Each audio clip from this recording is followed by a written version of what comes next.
நாங்கள் சென்னையிலேருந்து வரோம். எங்களோட சினிமாக்காரன் செல்லாயிடு சேனலில் தெய்வ திருச்சோலைன்னு ஒரு நிகழ்ச்சி பண்ணுறோம். அந்த நிகழ்ச்சியில் ஒவ்வொரு ஸ்தல வரலாறாக ஒவ்வொரு திருக்கோயிலுக்கும் போய் அதோட வரலாறை கேட்டு பதிவு பண்ணணும். மக்களுக்கு தெரியாத கோயில்களை கூட தெரியப்படுத்தணும்.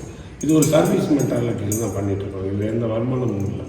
அப்படி இன்றைக்கி நாங்கள் கேள்விப்பட்ட விஷயம் உளுந்தூர்பேட்டையில் இப்படி ஒரு சிவன் கோவில் இருக்குது.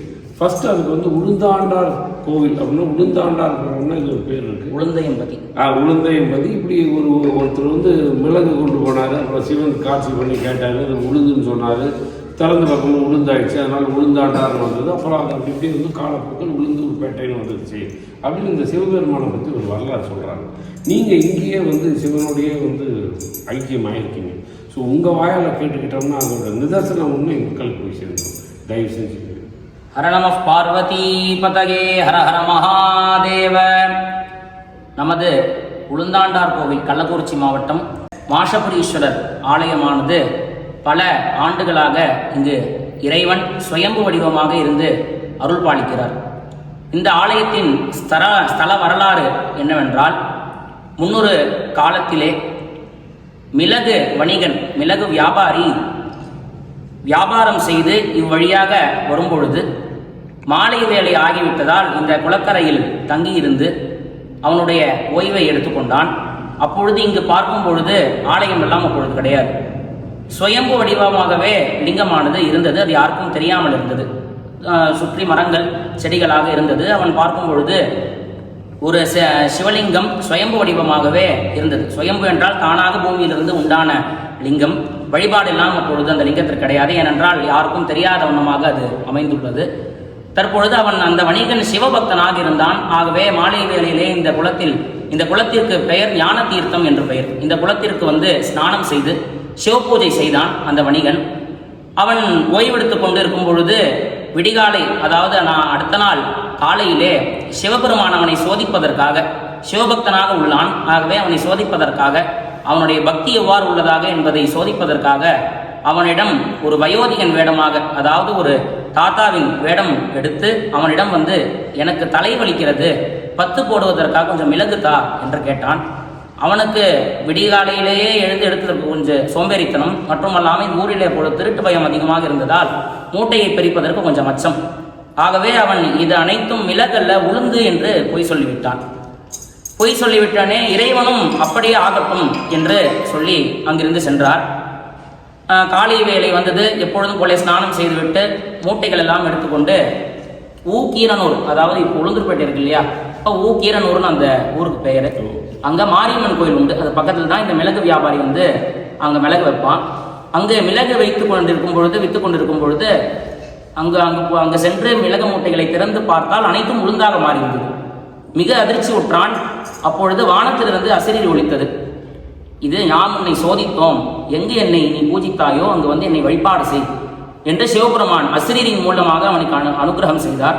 அவனும் அவ்வாறே இந்த சிவபெருமானை பார்த்து வழிபட்டு, நான் தவறு செய்து விட்டேன், பொய் வைத்தேன், என்னை மன்னிக்குமாக என்று இறைவனிடம் பிரார்த்திக்க சிவபெருமான் அவனை ஆட்கொண்டு மிளகு அனைத்தையும் உளுந்தாக மாற்றினார்.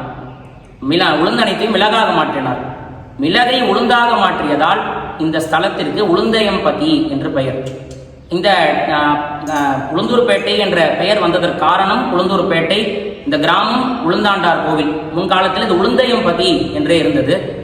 அந்த வணிகன் அதற்கப்புறமாக இந்த ஊர் மக்களிடம் கூறி சிவபெருமானுக்கு ஒரு சின்ன ஆலயம், சிறிதான ஆலயம் அமைத்து வழிபாடு நடந்து கொண்டிருந்தது. அதனைத் தொடர்ந்து பல்லவ காலத்திய ராஜா மலாடர் கோமான் எனும் ராஜா இந்த ஆலயத்தினை திருப்பணி செய்து மிகப்பெரிய ஒரு ஆலயமாக எழுந்தருளச் செய்து துவஜஸ்தம்பம், ராஜகோபுரம் போன்ற அனைத்து திருப்பணி வேலைகளையும் செய்து மிகப்பெரிய ஒரு சிவாலயமாக மலாடர் கோமான் எழுந்தருளச் செய்தார். அதனைத் தொடர்ந்து இந்த ஆலயத்தின் ஸ்தல விருட்சமாக பில்வ மரமும், அதனைத் தொடர்ந்து தீர்த்தமாக ஞான தீர்த்தம். இந்த ஞான தீர்த்த குளக்கரைக்கு மிகவும் விசேஷமான ஒரு வரலாறு உண்டு.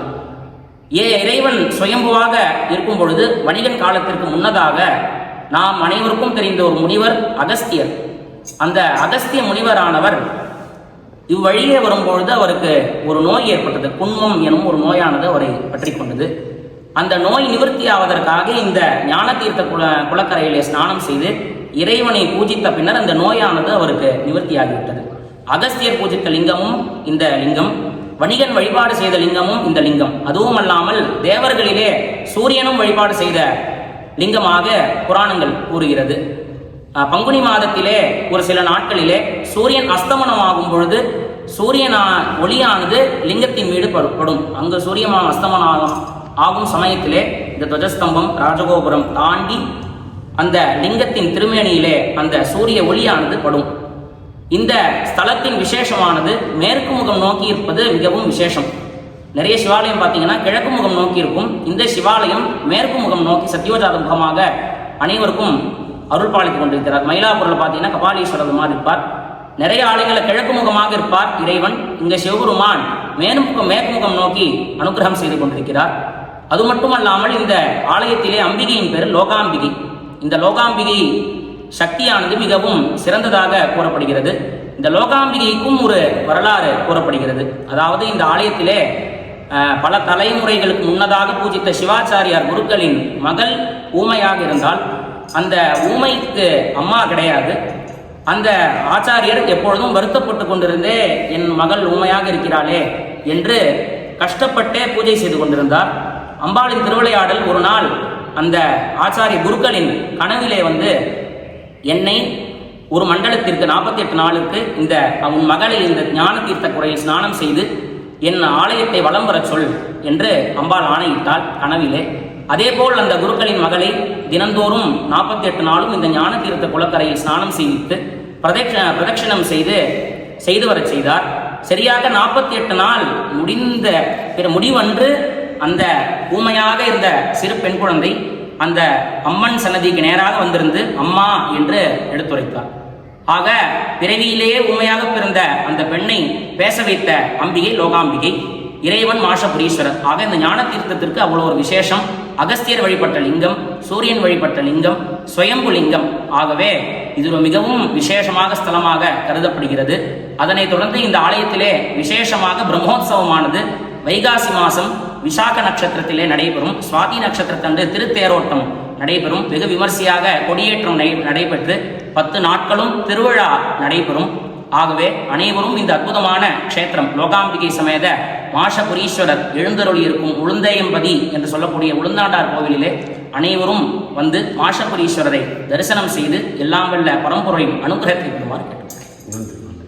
அருமையாக சொன்னீங்க. இந்த ஸ்தலத்துக்கு இவ்வளோ பெரிய வரலாறு இருக்குது, அதில் இவ்வளோ உண்மைகள் இருக்குதுன்னு உண்மையாகவே நிறைய பேருக்கு தெரியாது. எங்கள் சேனலில் வந்ததுக்கு பிறகு இந்த கோவிலுக்கு நிறைய பேர் வருவாங்க, உங்களை சந்திப்பாங்க. இதனால் பல பேருக்கு நன்மைகள் நடக்கும்னு நாங்கள் நம்புகிறோம். இந்த குளம் இப்போ கொஞ்சம் ஒரு மாதிரி இருக்கு இல்லையா, இது எப்போ சுத்தமாகும்? இல்லை, இப்போ கோயில் வந்து பாலஸ்தாபனம் ஆயிருக்கு. பாலஸ்தாபனம்னா இளங்கோவில் அப்படின்னு பேர். இப்போ கோயில் கும்பாபிஷேகம் ஆகி கிட்டத்தட்ட ஒரு 25 வருஷத்துக்கு மேலே ஆயிடுக்கு. கரெக்டாக போன கும்பாபிஷேகம் 2000 வருஷத்தில் ஆச்சு. 12 வருஷத்துக்கு பண்ணுவாங்க. அப்போ இந்த ஊரில் அந்த அளவுக்கு வளம் கிடையாது, கிராமத்தில் இருக்கு. நீங்கள் சொல்கிற மாதிரி யாருக்கும் தெரியல இந்த கோயில் அவ்வளோவா. கவர்மெண்ட்லேருந்து ஆர்டர் வாங்கி நம்ம இப்போ தான் ஆரம்பிச்சிருக்காங்க. இந்த ஆலயம் அதான் பாலஸ்தாபனம் திருப்பணின்னு சொல்லுவாங்க. பாலஸ்தாபனம் செய்து பரிவார பிம்பங்கள் எல்லாத்தையுமே பாலஸ்தாபனம் செய்து திருப்பணியானது துவங்க போகிறாங்க. அதாவது ராஜகோபுரம்லாம் சீர் பண்ணி ஆலயம் மொத்தத்தையும் திருப்பணி பண்ணி புனருத்தாரணம் என்று சொல்லக்கூடிய ஜீர்ணோத்தாரணம்லாம் செஞ்சு கும்பாபிஷேகம் நடைபெற போகுது. அதனால எல்லா திருப்பணி வேலைகளும் செஞ்சுட்டு இருக்காங்க. குளக்கரை, ராஜகோபுரம், விமானம், பிராகாரம் அப்படி எல்லா இடத்தையும் திருப்பணி பண்ணிட்டு இருக்கிறதுனால அந்த வேலைகள்லாம் நடந்துட்டு இருக்கு. இந்த வேலைகள் நடந்து முடிஞ்சோடனே மகா கும்பாபிஷேகம் நடைபெறும். இதுவரை எந்த கோயிலில் போயும் நமக்கு வந்து எதுவும் தோணுனதில்லை. இந்த கோயில் இப்போ நீங்கள் சொல்லிக்கிட்டு இருக்கிறதுனால திருப்பணிகள் நடக்குது. அப்படிங்கும்போது கும்பாபிஷேகத்துக்கு சினிமாக்காரன் செல்லாயிட் கம்பெனி மூலிமா என்ன கொண்டு வந்து தர முடியுமோ அதை நாங்கள் செய்கிறதுக்கு வந்து முயற்சி பண்ணுறோம். இதில் வந்து எங்கள் நம்பர் இருக்குது. இது ஸ்கேன் பண்ண சேனல் ஓப்பன் ஆகிட்டு இதில் எங்கள் மொபைல் நம்பர் இருக்குது. சரி, கான்டாக்டில் வாங்க, தம்பிகள் பேசுவோம். சரி, நாங்கள் எங்களோட சக்திக்கு உட்பட்டு நாங்கள் கேட்டால் கொடுப்பாங்கன்ற மக்கள்கிட்ட கேட்டு எங்களால் இந்த திருப்பணிக்கு ஏதாவது செய்ய முடியும்னு நீங்கள் செஞ்சுட்டு இருக்கிறதே சிவத்தொண்டு தான் இது. ஏன்னா ஒரு ஆலயத்தை, சிவாலயத்தை வெளியில் காமிச்சு உங்கள் மூலியமாக ஒரு 10 பேர் கும்பிடுறாங்கன்னா அது உங்களுக்கும் அந்த பலன் வந்து சேருங்கிறது. நிறைய சிவன் நாங்கள் வந்து பேசும்போதே நாங்கள் தான் சொல்லிக்கலாம். நிறைய சிவன் கோயில் தான் நமக்கு வந்து கிடைக்குது. இந்த தெய்வ திருச்சோலையில் எங்கள் நிகழ்வில் நிறைய திருச்சோலை. இப்போ காலையில் கூட நாங்கள் வந்து சிவன் கோயில் தான் எடுத்தோம். இது 3வது சிவன் கோயில். வரும்போது யோசித்தோம் போயிடலாமா அப்படின்லாம் கூட யோசித்தோம். 12 மாச்சு நடை சாய்ச்சி. அதனால தான் அவனை முன்னாடி அனுப்பிச்சேன். தம்பி இப்போ கேட்குறாங்க. ஏன்னா நடை சாத்தினா உள்ளே விட மாட்டாங்க, அப்போ எடுக்க முடியாதாங்க. ஸோ பார்த்தா இவ்வளோ பெரிய சரித்திரம் தெரிஞ்சுக்கிறதுக்கு இந்த சந்திப்பு வந்து அவ்வளோ அருமையாக இருக்குது. இதுவரை என் மனசில் அப்படி தோன்றதில்லை. இதுதான் ஃபஸ்ட்டு. என்னால் அந்த நன்மை நடக்கும். நான் கண்டிப்பாக தான் செய்யணும். நாங்கள் வந்து உங்களை சந்திப்போம். இந்த உளுந்தூர்பட்டிக்கு மீண்டும் ஒரு முறை வருவோம். அன்னைக்கு எங்களால் நான் பொருளாதாரத்தோடு வந்து உங்களை சந்திப்போம். இது எப்போ கும்பாபிஷேகம்? தெரியல. திருப்பணிலாம் நடந்து வேலை முடிஞ்சாதான், வேலை ஒழுங்காக நடந்ததுக்கு அப்புறமா தான். ஏன்னா பெரிய திருப்பணி, கருங்கல் திருப்பணி, எல்லாமே கருங்கல் கோவில், மேலே கோபுரம்லாம் இது பண்ணி ஆர்டர் வாங்கினதுக்கு அப்புறமா தான் நம்ம வருஷங்களாகும். ஆமாம், ப்ளீஸ் 2 வருஷமாக தான் ஆகும். சரி, நான் வந்து இதில் நம்பர் கால் நீங்கள் கான்டெக்ட் பண்ணி நாங்கள் உங்களை ஃபாலோ பண்ணிட்டேன். சரி, சரியா? ரொம்ப நன்றி.